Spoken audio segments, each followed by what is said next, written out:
radio play for this week is entitled Second Lady. It is a dramatization suggested by a story, which will be found in the fascinating pages of next Sunday's issue of the American Weekly, the educational and entertaining magazine distributed with every Hearst Sunday newspaper from coast to coast. A telephone bell rings in a bowling alley.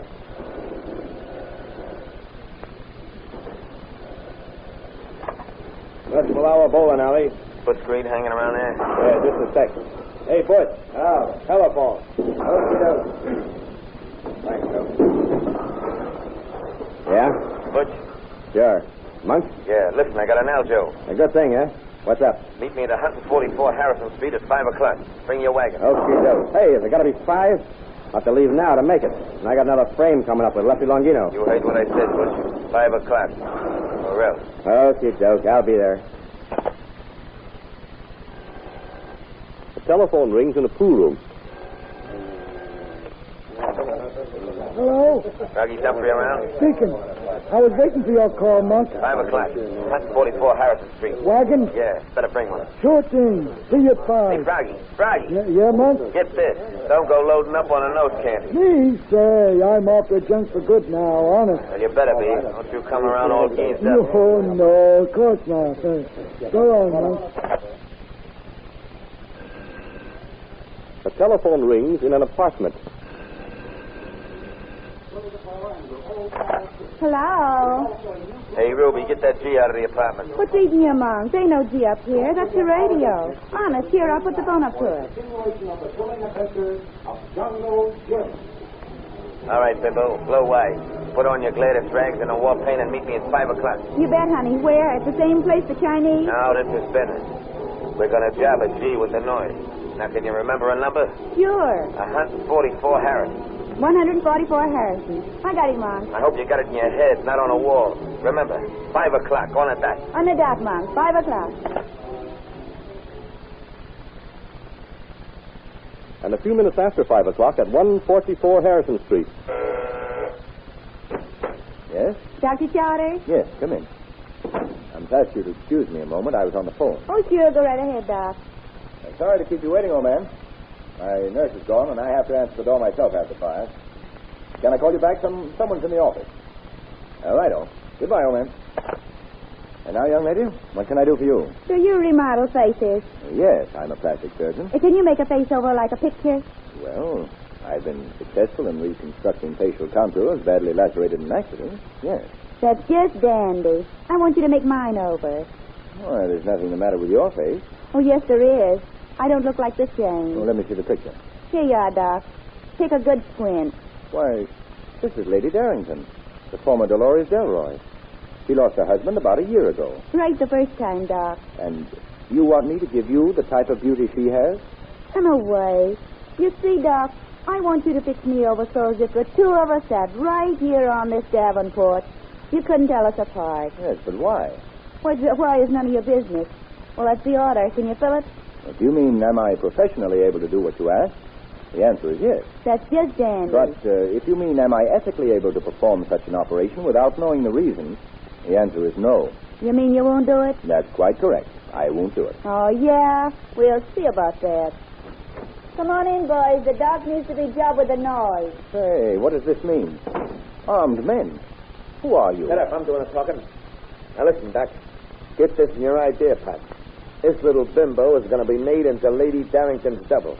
And you're elected to do it. But it's entirely unethical. Who cares? As long as it ain't impossible. Now, cut out the medical school rulebook stuff, Doc. Get into your ice cream suit and start cutting. But I can't. My nurse has left. I can't operate it without an assistant. Okay. Butch here will be your assistant. Hey, not me, Monk. I can't stand watching people get cut up. Leave me help him. I'll be on the IC for you. That's an Aljo, Froggy. Hand him these tools with one hand and keep your wagon pointed at him with the other. Sure, We don't want no cute little initials or trick marks cut in the ruby stitcher. I say. At the beauty parlor in there. Then march in there, Croker, and stretch your stuff.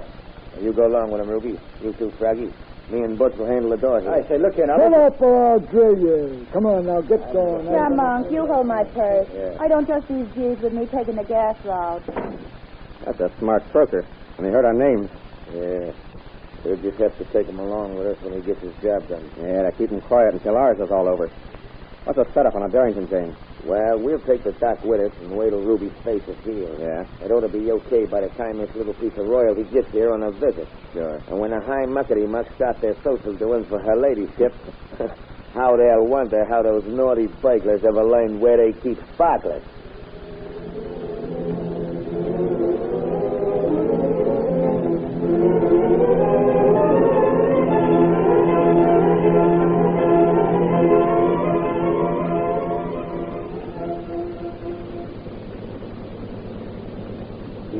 Turning over, Froggy. Sure, Mark, sure.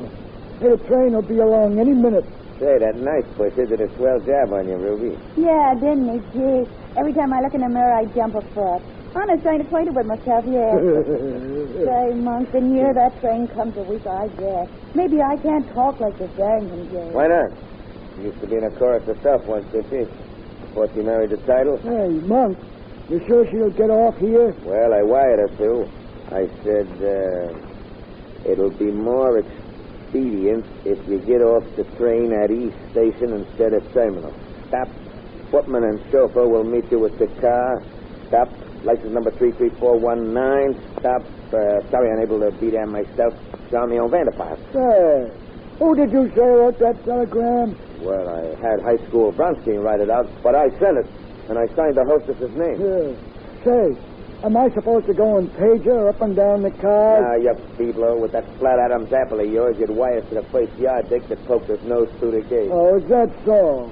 Well, what about that flat beak of yours? If anybody asks a wife for, I can tell him it was busted in a manly art of self-defense. Oh, you. Here she comes, boy. Yes, now remember. Ruby, you lay low on the floor of the car. Froggy, you keep the car in gear. I'll stand by the car doors and you'll be able to see me. In my footman's get-up. Well, it's a good thing I turned the heap around so as we can make a fast getaway. Hey, maybe she won't see the license number. Fast 10 years, Heaps carry plates on the back as well as on the front, don't they? Oh, yeah, I forgot. Here comes the train. Right on the top.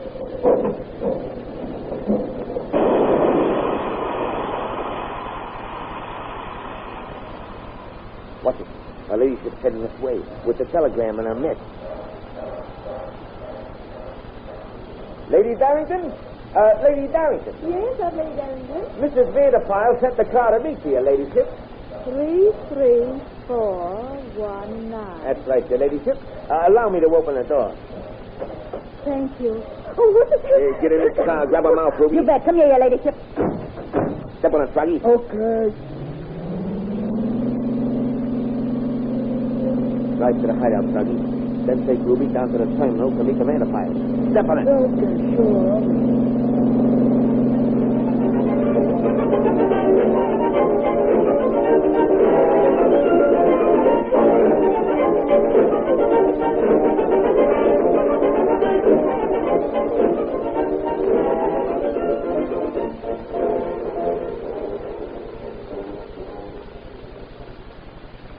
And so I was forced to make the girl over to resemble you, Lady Darrington. I understand, Dr. Salter.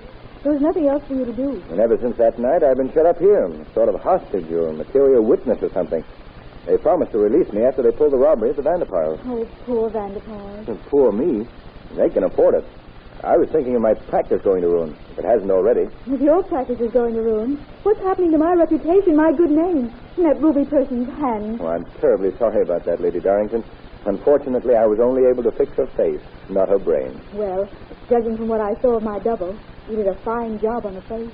Lady Darrington, until you arrived, I thought I'd done pretty well myself. But after seeing you, well, all I can say is the picture they gave me to work from was made by a very bad photographer. It didn't do you justice. Thank you, Dr. Salter. You know, I'm surprised these gangsters don't keep us tied and blindfolded. Here we are, able to walk around the room and talk and do as we please. Shouldn't we be trying to escape? Well, I can save you the trouble of trying. There's no outside exposure in this part of the apartment. That door leads to your bedroom, and this one over here to mine. That door over there is the only one that could do us any good. And outside of that door is a guard, day and night. Oh, dear. Isn't there anything we can do? Send out a note, perhaps? Have you any notepaper? I've got my prescription pad. Good. That has your name on it, hasn't it? Oh, yes. If we could only get a sheet of that outside. It'd be too good to be true. Yeah, but first we'd have to get someone to take it out, and of course that's impossible. How about that odd voice one? He isn't overly bright. Yes, but bright enough to not double-cross his pals. There must be some way out. There must be. Well, that's what I've tried to tell myself for days, but I... Here he comes. Hey, Doc, Monk's not feeling so good. You got any pills or anything? Why, no, I haven't got anything here. You could write out a prescription, couldn't you, Doctor? Why, I could, yes. That's the idea, lady. Write out a prescription, Doc. Frog, you'll run over to the drugstore with it. No, he won't. Sure he will. Why won't he? Because I won't write the prescription. Doctor. Oh, you won't, eh? We'll see about that. Dr. Charter, why on earth did you refuse the one opportunity we hoped for? Don't you see? If I agreed too quickly, they might suspect a trick. I want them to do just what they did at the first place. Force me to do what they want. Why, of course. And you realize you had a plan. Quiet, here they come. Here's Monk himself. Now maybe you'll send that medicine. Come on, Doc, get the pen going. I'm sick, and my nerves is all jittery. Well, what can you expect from a steady diet of gin and whiskey? We down, I go to a sky pilot for Simons. Kick through with a prescription and make it snappy. Or else. Lady Darrington, I call you to witness I'm writing this prescription at the point of a gun. Froggy, come here. You got to rush us over to the drugstore across the street for me. And don't you talk to nobody but the pill roller. Understand? Sure, Monk. And that.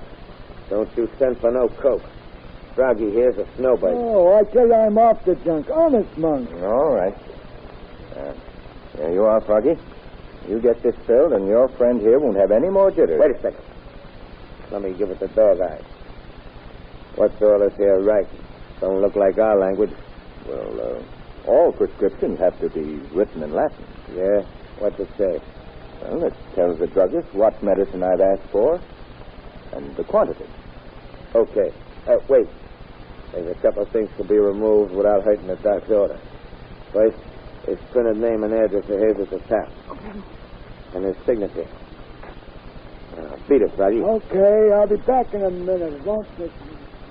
I wish it wasn't him had to go, but I got a feeling something's going to happen. That's a nerves, Monk. The old jitters. Yeah, I guess you're right, folks. Well, folks, we'll be seeing you later. Oh, one chance is that prescription blank with your name on it. He tore it off. Oh, we're lost now. Not if Froggy takes what's left of that blank over to the drugstore. What do you mean? You see, that wasn't a prescription. It was a note in Latin asking for the police. And my signature is the watermark of the paper. Dr. Charters, I think you're wonderful. I wish you'd said, Bob, I think you're wonderful. I could, very easily. And mean it? Cross my heart. Dolores, listen. The police. Bob, dear, they're coming for us. Yes, and after they get here, Dolores, we're going to be pretty busy dodging bullets. But when the shooting's all over, remind me to tell you I love you.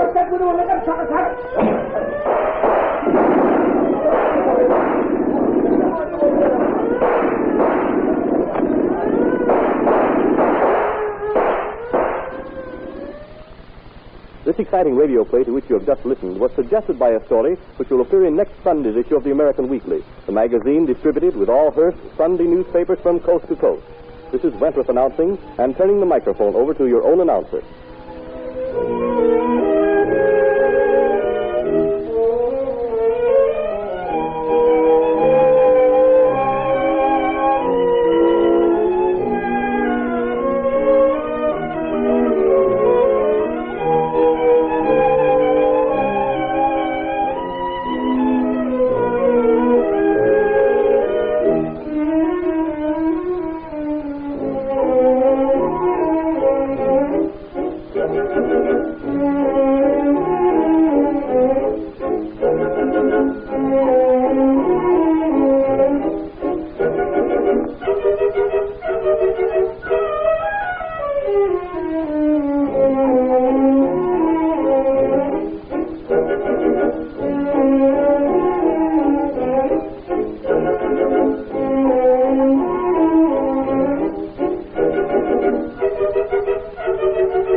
Our radio play for this week is entitled The Removal Man.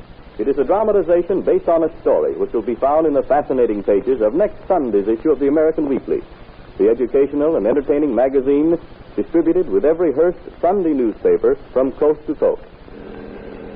A thin, pale man with fair, almost silvery hair and eyes so clear that they are the color of water stands